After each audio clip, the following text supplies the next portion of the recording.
Alright, let's do it! We need Ninja power now! Hey, what is going on, Rangers? I am so excited. Today I am sharing with you my review for the Mighty Morphin Power Rangers Legacy Line Ninja Megafalconzord. Let's get right into this Zord, guys. I am so excited to share this one with you. This is one of the coolest Zords that I have in my collection, guys. Let's take a look. We're going to break each one of these 6 Ninja Zords down. I'm going to talk about the figure, and we're going to have an amazing review. Let's start with Rocky's Ape Zord. We'll move the other 5 out of the way. Alright, here we go, guys. So this is the Ape Zord. Take a good look at it in front of the camera before we start talking about it. Oh, weapons are fallen. That's okay. We'll put that right back where it's supposed to go. Alright, so let's talk about it. We have awesome chrome on the side here. I believe it's chrome and not die-cast metal. I could be wrong. These center pieces are painted gray plastic. The legs. These feel like they could be die-cast. I won't say they are, just in case they're not. But if they are, then that's cool. The arms do a full 360 on this figure.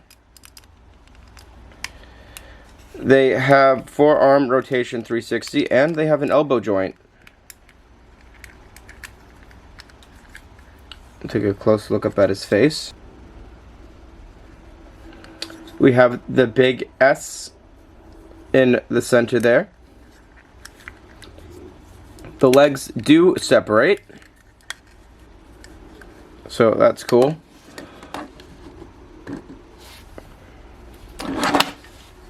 And then he has his weapons, which are stored on his back, which just tab on with 2 tabs right there. So we can have him hold those really quickly. That's the Ape Zord holding his swords. We'll take a look at the swords themselves. Might be a little hard for the camera to focus on these. Only painted on one side, of course. But we're going to tab these together now, because for Megazord mode, they do tab together. There's a little clip on the bottom of both these. They just tab right together. They hold it relatively firmly. And we'll move this off to the side, guys. If you pick up this figure secondhand, do make sure that you come with the fist part for the Ape Zord. It's probably a very easy to lose piece. So now that we're done covering the ape, we're going to move on to Billy's wolf. Here we have the Wolf Zord, guys. That same chrome or die cast on the side there. I'm going to go ahead and say it's die cast. It does feel like it's die cast. If it's not, I apologize. I could be incorrect. But that does feel cold like metal to me. The tail will rotate up for transformation, so there is movement of the tail, and they gave you a nice little tab back here to easily retrieve the tail once it is tucked away. So the tail has movement. The back thighs have movement. They will not go further back once they're locked in, but they will rotate forward for transformation. You do have back knees that only rotate forward. I do not believe... Oh, they do rotate back just a little bit. They rotate back just a little bit. So that's cool. And then the front paws, we have forward, we have elbow, back, and forward. And we have, obviously, we have back, and we do not have any more forward than its resting position. And the mouth does open.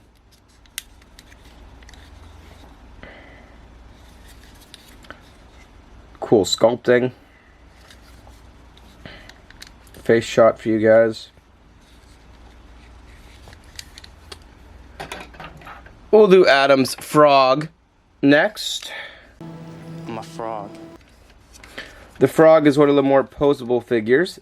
These arms up here go forward and back. They're just on a ball joint, so really you can get them in any position you want. There is no elbow in the frog, but he does have ankles. so the feet can freely move. We'll get a good shot of him on the table down here so you can see him.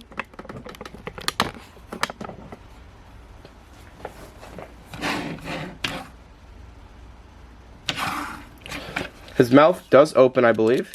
Yep, so you can have the open mouth, which is a nice touch. A froggy face right there. His legs rotate down and up. You do get foot rotation, and you do get a knee, so you can have him do some cool jumping, sort of animated movements if you want.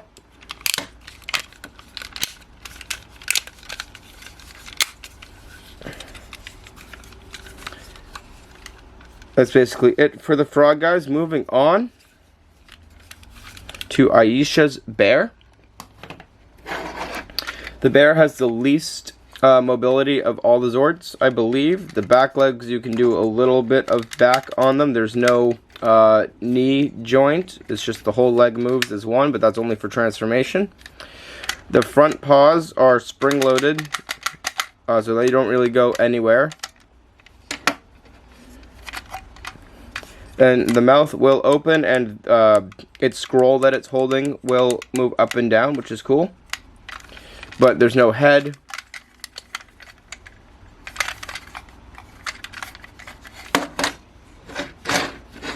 It's essentially the Bear Zord, guys.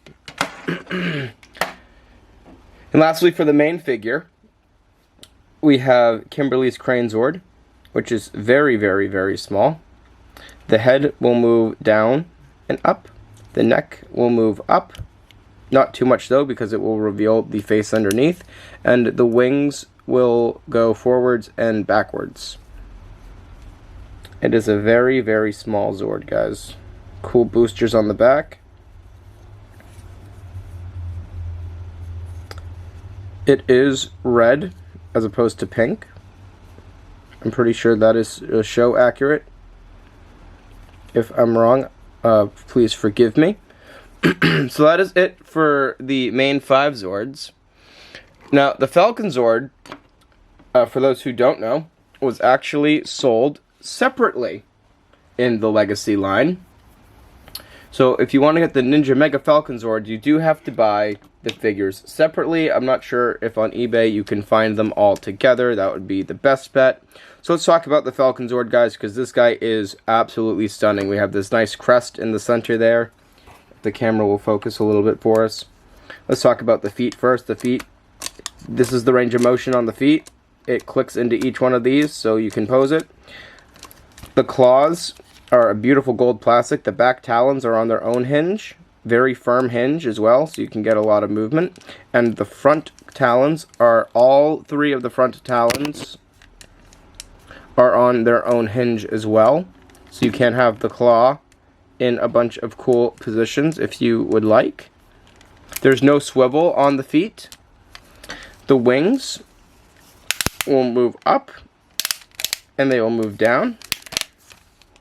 You can recreate that attack from the show. We have these awesome missiles on display on the wings, very nicely painted. And then the wings have a seam here where you can pull it out on both sides. And you get a little bit more articulation with the wings. They can go forwards and back. So you can have a sort of flight motion, which is very cool. Lots of different poses for this guy.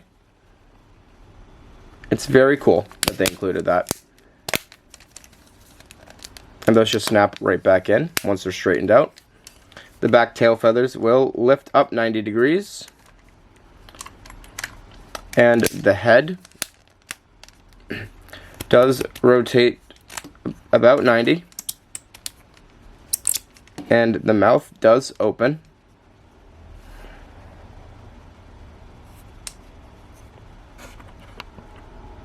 You can see the little pupil in there. A lot of detail on this figure, guys. It's very nice.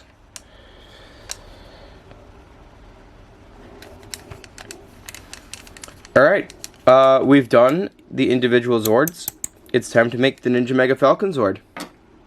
So we'll start with the feet. What we're going to do is we're going to pull the foot down as such, foot down as such, and then extend the leg out. Extend the leg out. Rotate it forward like this. And then what we're going to do is there is a seam here. We're going to break that seam by bending the front half of the body down. And we're going to sort of rotate these downwards. We're going to take the front paws here and straighten them out. And we're just going to fold this down. And the front fins or paws are going to tuck into gaps that are in between the kneecap and the thigh. I'm going to do that on both sides.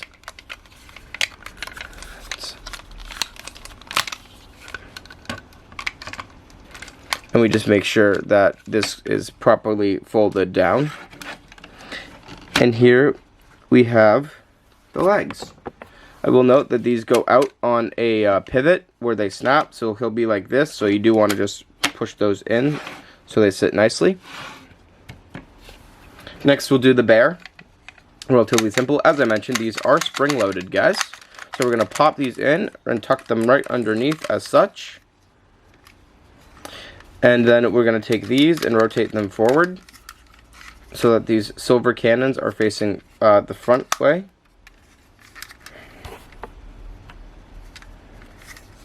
And then, once the camera focuses, we're going to shove this whole assembly backwards. Just give it a nice tap to get it going. And it should just slide right back. And snap in nicely. You can have the mouth open or closed, whichever you prefer. I typically just leave it closed for dust. And it will snap onto these pegs in the back right here.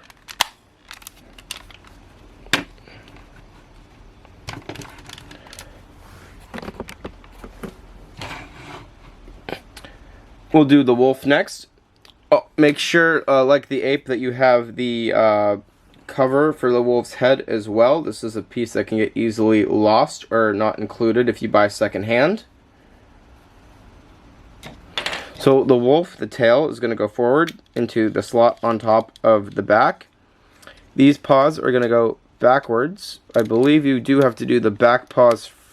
Nope, front paws first. Front paws first. You kind of have to bend its elbow a little bit in there. If you can, sorry guys. You do have to bend the elbow a little bit in there. The front legs are going to go forward and tuck in. Just like that. And then we can take the face plate and it just holds on by friction. Just like that.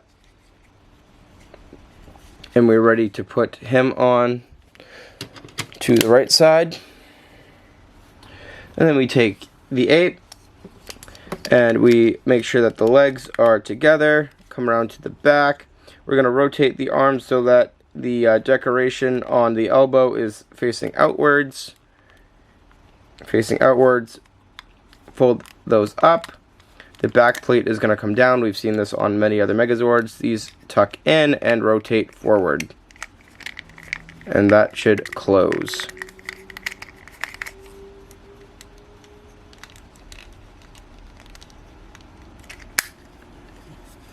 Next, we just collapse it into its legs. And we put on its helmet. And now we're ready for this to go onto the Megazord. Lastly, for the main figure, we have the crane. The crane is relatively simple. We're going to fold this up. And the head is going to get folded forward. This black tab is going to come out, which will allow the face to come out. And then the back wings just fold backwards. There is a tab up here where that's going to snap into. This tab will actually move. It's on a hinge. Let's see if I can get that to do what it wants to do. I'll demonstrate it in a second. Basically, there's a hinge up here where the tab is, so you can have the neck look up and down. So we're going to tab in the crane right to that.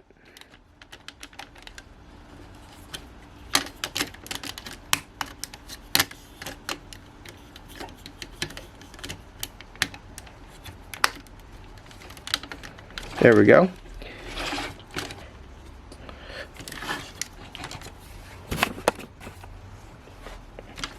So once that's tabbed in, guys, we basically have the main figure. Let's talk about this, and then we'll add the Falcon Zord on the back. So let's talk about looks overall. Overall, it's a solid, stunning looking figure. It's nice, it's sleek, it's more modernized than the original 90s release. Let's talk about articulation. The articulation on this figure is a full 360 arm. We get a little bit of leg. The leg can do knees. We get feet. It looks like he is actually standing like that, guys. That's crazy. So you can do some weird poses with it. Not saying that this is the most secure pose, but clearly it's possible. The leg will not go any more forward. It will go back though, so you can go back with it with the leg. Again, I'm not sure you can pose with it like that, but if you're playing with this figure, you have that option. So that is overall articulation for the figure. Let's put the Falcon Zord on the back. So we'll rotate him like this. This is relatively simple. This is just held on by friction. Put the claws down. I just like to tuck it so that the talons are facing down. The head is going to go up, and it is just going to slide using friction. There's these little slots, if we can see, there's little slots right there on both sides that are going to go into black tabs that are right here. Those black tabs, it just slides in from the bottom just like that,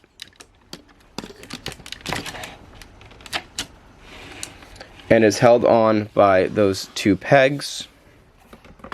And there you have it, guys. There is the Mighty Morphin Power Rangers Legacy Line Ninja Megafalconzord. Overall, stunning, stunning figure. I love displaying this one in my collection. It has amazing details. It looks very high quality. It feels very high quality. I would very much recommend adding this figure to your collection. I think it's a great addition. I think it's a great representation of the Megazord. Guys, thank you so much for joining me on this review today. I absolutely love this figure. I hope that you enjoyed the review. If you have any questions about this figure, feel free to drop a comment down below. Also, drop a comment with your favorite Megazord, your favorite Power Rangers season, your favorite Ranger, and I will see all of you Rangers in the next video.